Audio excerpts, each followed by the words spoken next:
Raj Tarun Lavanya case ఇప్పటివరకు కూడా ఒక కొలిక్కి రాలేదు. మొన్న విన్నాం లావణ్య ఆత్మహత్య ప్రయత్నం చేసింది. దాని తర్వాత కొంతమంది అడ్వకేట్స్ అందరూ కూడా కౌన్సిలింగ్ ఇచ్చి తనని కాపాడారని చెప్పేసి. రీసెంట్గా ఒక వార్త వెలుగులోకి వచ్చింది. రాజ్ తరుణ్ కూడా ఆత్మహత్య చేసుకోవడానికి ప్రయత్నించాడని చెప్పేసి. అది ఎంతవరకు వాస్తవం? ఇంతకుముందు ఏంటంటే ఈ భార్యాభర్తలు కావచ్చు, లేకపోతే అమ్మాయి అబ్బాయి రిలేషన్షిప్స్ గొడవలు అనేవి అనాది కాలం నుంచి ఉంది, కొత్తగా ఇప్పుడు వచ్చింది కాదు. కాకపోతే ఇవాళ ఉన్న మీడియా రీత్యా ఏమైందంటే ప్రైవేట్ అనేది లేదు ఎవరికి. పర్సనల్ ఈజ్ పొలిటికల్ అని మామూలుగా ఫెమినిస్టులు అంటుంటారు. కానీ ఇవాళ అది అందరికీ వర్తిస్తుంది. ఎవరికి ప్రైవసీ అనేది పోయింది అనమాట. సో మనల్ని ఎవరో ఒకరు అబ్జర్వ్ చేస్తుంటారు. మనం పబ్లిక్లో ఉన్నట్టే బిహేవ్ చేయాలి తప్ప మనకేదో ప్రైవసీ ఉంది, మనం మన ఫోన్లో చూసుకుంటున్నాం కదా అనుకుంటే కుదరదు. సెల్ ఫోన్ ఉందంటేనే నీకు ప్రైవసీ లేదు. నువ్వు బయటకు వస్తే నీ కెమెరాలు ఉంటాయి. కాబట్టి ఎవరితోనో మాట్లాడుతుంటే అవతల ఒకటి రికార్డ్ చేస్తున్నాడేమో తెలియదు. కాబట్టి ఎక్కడా ఇప్పుడు ప్రైవసీ అనేది లేదు. ఆ విషయం మరొకసారి ఇక్కడ రాజ్ తరుణ్కి ప్రూవ్ అయింది. మామూలుగా అయితే హీరోలు రాజ్ తరుణ్ కావచ్చు, ఇంకెవరైనా, ఇవాళ హీరోలే అక్కర్లేదు, ఎవరైనా ఎనీ కొంత హ్యాండ్సమ్గా ఉండి కొంత డబ్బున్న అబ్బాయిలు మల్టిపుల్ రిలేషన్షిప్స్ అబ్బాయిలు పెట్టుకుంటున్నారు. అలాగే ఒక మాదిరి అందం ఉన్న అమ్మాయి కనీసం మల్టిపుల్ 4, 5 ముందు ముగ్గురు అఫైర్లు అనేవి వెరీ వెరీ కామన్. ఇవాళ అబ్బాయిలకి అమ్మాయిలకి అఫైర్లు అనేవి చాలా కామన్. సో అలాగా అతను పబ్లిక్ లైఫ్లో ఉన్నాడు, సినిమా హీరో కాబట్టి అతనికి ఉండడంలో పెద్ద ఆశ్చర్యం లేదు. అయితే ఇక్కడ లావణ్య ఇష్యూలో ఏం జరిగిందంటే, లావణ్య అనే అమ్మాయి చాలా అర్లీగా అంటే 2014 ఆ ప్రాంతంలో అతని కెరీర్ పెద్దగా సక్సెస్ కానప్పుడే తనతో ఉండడం, వీళ్ళిద్దరూ సహజీవనం అయితే చేశారనేది మాత్రం క్లియర్. అయితే పెళ్లి జరిగిందా లేదనేది క్లియర్గా లేదు. ఎందుకంటే పెళ్లి జరిగినట్టుగా ఆధారాలు ఏమన్నా ఉంటే అది లీగల్గా కోర్టులో తేలుతుంది. సహజీవనం చేసినా కూడా పెళ్లితో ఈక్వలెంట్ అనేది సుప్రీంకోర్టు చెప్పాయి. సో ఫామ్ ఇక్కడ ఇంపార్టెంట్ కాదు, పెళ్ళి కాదు. వీళ్ళిద్దరూ అయితే కలిసి కొంతకాలం ఉన్నారు. ఉన్న తర్వాత మనకి అర్థమైంది ఏంటంటే ఏదో మొత్తానికి ఇద్దరి మధ్య ఇబ్బందులు వచ్చి అతను బ్రేకప్ చెప్పాడు. ఈ అమ్మాయి బ్రేకప్ చెప్పలేదు. ఈ అమ్మాయికి అతనికి కావాలి, కానీ అతనికి ఈ అమ్మాయి అవసరం లేదు. కారణాలు ఏవనేది పక్కన పెడదాం, అవసరం లేదు. బ్రేకప్ చెప్పాడు. బ్రేకప్ చెప్పినప్పుడు అతనికి వేరే అమ్మాయిలతో అఫైర్లు ఉండొచ్చు, అది వాళ్ళ ఇష్టం. అతను 10 మందితో పెట్టుకుంటే ఆ 10 మంది అమ్మాయిలు ఇష్టం తప్ప మనకేం సంబంధం లేదు, వేరే వాళ్ళకి ఏం సంబంధం లేదు. అది అతని ఇష్టం. వాళ్ళు కాన్సెంటింగ్ అడల్ట్స్ అనే వాళ్ళ మధ్య సెక్స్ అనేది నేరం కాదని సుప్రీంకోర్టు అనేకసార్లు చెప్పింది. అంటే ఇద్దరు అడల్ట్స్గా ఉన్నప్పుడు ఒక అమ్మాయి కావచ్చు, అబ్బాయి కావచ్చు, అమ్మాయి కావచ్చు, అంటే సేమ్ జెండర్ కావచ్చు, హెటరో కావచ్చు, ఎలాగైనా. సో ఇద్దరు వ్యక్తుల మధ్య కాన్సెంటింగ్ అడల్ట్స్ అని అందుకన్నారు, మగ ఆడని కూడా అనలేదు. కాన్సెంటింగ్ అడల్ట్స్ మధ్య ఈ లైంగిక సంబంధం అనేది నేరం కాదు. సో అలాగా అమ్మాయి ఇప్పుడు ఈ అమ్మాయి ఏంటంటే లీగల్గా ఫైట్ చేయాలి. మామూలుగా అయితే ఆ అమ్మాయికి న్యాయం ఎప్పుడు జరుగుతుంది? లీగల్గా ఆ అమ్మాయి ఫైట్ చేస్తే ఆ అమ్మాయికి న్యాయమో లేదా అమ్మాయి కోరుకున్నదో జరుగుతుంది.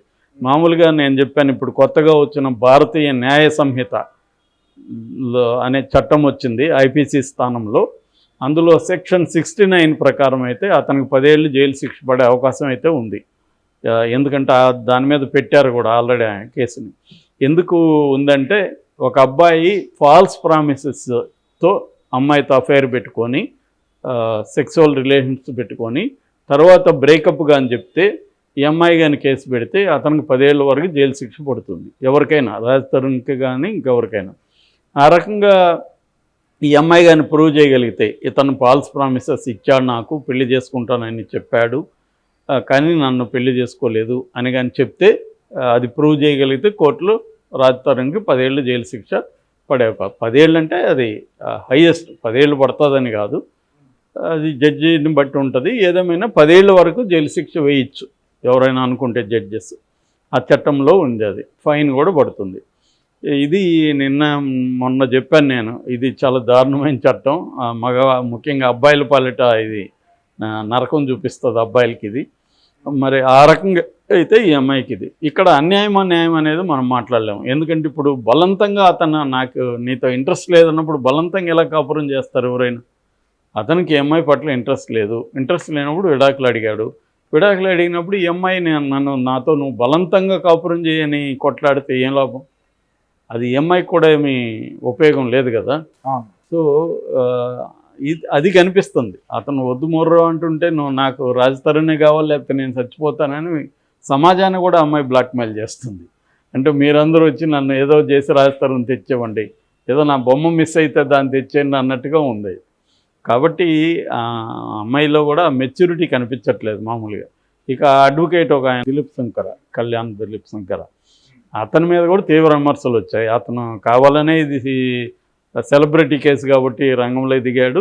మేము చాలామంది ఫ్రీగా చేయరా బాబు మా పేదోళ్ళు అంటే అతను ఫోన్ కూడా తీయడు, మెసేజ్కి రిప్లై కూడా ఇయ్యడు, ఇక్కడేమో వచ్చి నీతులు మాట్లాడుతున్నాడు అని అంటారు. లాయర్ అన్నాక అతని వైపు నుంచి ఆలోచించినప్పుడు అతను తప్పేం లేదు. సెలబ్రిటీ కేసులు తీసుకుంటాడు, తప్పేముంటుంది. ఎందుకంటే అతను పాపులర్ కావాలి, అతను వృత్తిది. ఇప్పుడు ఎవరికైనా సెలబ్రిటీకి వైద్యం చేస్తే ఆ వైద్యుడు పేరు వస్తుంది. ఇప్పుడు వేణుస్వామి ఉన్నాడు, సెలబ్రిటీకి పూజ చేయగానే ఆయన మార్కెట్ డెవలప్ అవుతుంది. ఎవరైనా చేస్తారు. ఒక అడ్వకేట్గా ఆయన తప్పేం లేదు, ప్రొఫెషనల్గా తీసుకున్నప్పుడు ఆయన తప్పేం లేదు. కాకపోతే ఆయన బెదిరిస్తున్నాడు, ఆయన కూడా మీడియాలోకి వచ్చి ఎవరిని రాస్తారు, నువ్వు ఆ తెలివితేటలు చూపించద్దు, నాకు కానీ కాలిందంటే నేను అన్నీ వదిలేసి కూర్చుంటాను. కూర్చో ఏమవుతుంది? కాబట్టి ఇవన్నీ ఏంటంటే ఎవడో అమాయకులను బెదిరించినట్టుంది. అడ్వకేట్ కూర్చుంటే ఏమైపోతుంది? అన్నీ వదిలేసి మహా అయితే కేసు అవుతుంది, అరెస్ట్ అవుతాడు, బెయిల్ మీద బయటకు వస్తాడు. ఇంతగా జరగబోతుంది ఈ కేసులో. అతను ఏమీ నేరం చేశాడు, అతనికి ఈ అమ్మాయితో కొంతకాలం కాపురం చేశాడు, ఇష్టం లేదు. సో అతని వైపు నుంచి ఆలోచించినప్పుడు రాజతరుణ్ది అంటే నాకు ఇష్టం లేకుండా ఇదేమన్నా లైఫ్ ఇంప్రిజన్మెంటా? లైఫ్ ఇంప్రిజన్మెంట్ కాదు కదా. ఒక అమ్మాయితో నువ్వు కొంతకాలం స్నేహం చేశావు, ఇద్దరు కలిసే కదా, ఇద్దరు ఒప్పుకొని చేశారు.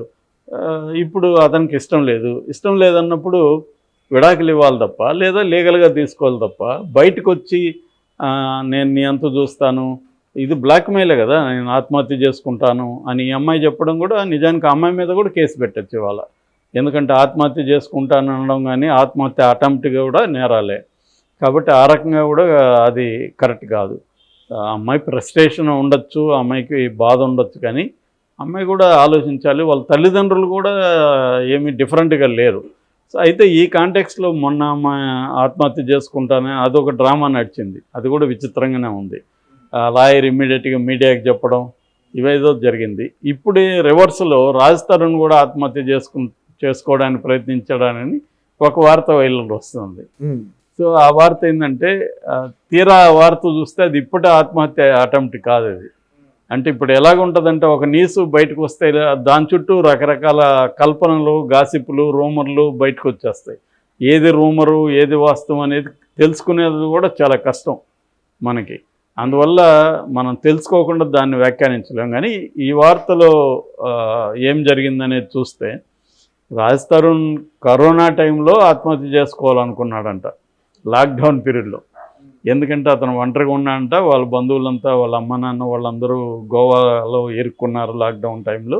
ఇతను ఒంటరిగా ఉన్నప్పుడు పిచ్చెక్కింది, ఫ్రెండ్కి ఫోన్ చేసి చెప్పాడు నాకు ఆత్మహత్య చేసుకోవాలనిపిస్తుంది అంటే నేను వెళ్ళి తీసుకొచ్చాను, అతను మా దగ్గర పెట్టుకున్నాను, మా ఇంట్లో పిల్లలంతా ఉన్నారు వాళ్ళతో ఆడుకుంటా అతను టైంపాస్ చేశాడు 3 నెలలు, అందువల్ల అతను బతికాడని అతను ఏదో చెప్పాడు. మామూలుగానే మనకు ఎవడన్నా ఫోన్ చేస్తే పిచ్చెక్కుతుంది గురు, ఆత్మహత్య చేసుకుందాం అనిపిస్తుంది అంటాం అనుకో, అంత మాత్రాన సీరియస్గా ఆత్మహత్య అటెంప్ట్ కాదు కదా అది.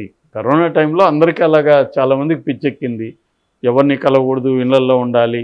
అలాగే ఒంటరిగా ఉండే వాళ్ళకి చాలామందికి అది హారిబుల్గా ఉంటుంది. ముఖ్యంగా ఫ్రెండ్స్తో రెగ్యులర్ కలిసే వాళ్ళకి ఒక్కసారిగా ఒంటరిగా ఉండిపోవాలి అంటే అది నిజంగానే పిచ్చెక్కే అంశం. అలాగే ఏమన్నా చెప్పుండొచ్చు తప్ప అతను ఏదో నిజంగా ఆత్మహత్య అటెంప్ట్ అనేది కాదు. రాజతరుణ్ కూడా దీన్ని గట్టిగా ఎదుర్కోవడానికి అతను ట్రై చేస్తున్నాడు. ఫైనల్గా ఇదేం జరగకపోవచ్చు, కొంతకాలం సెన్సేషన్ అయ్యి మళ్ళీ సర్దుకుంటుంది.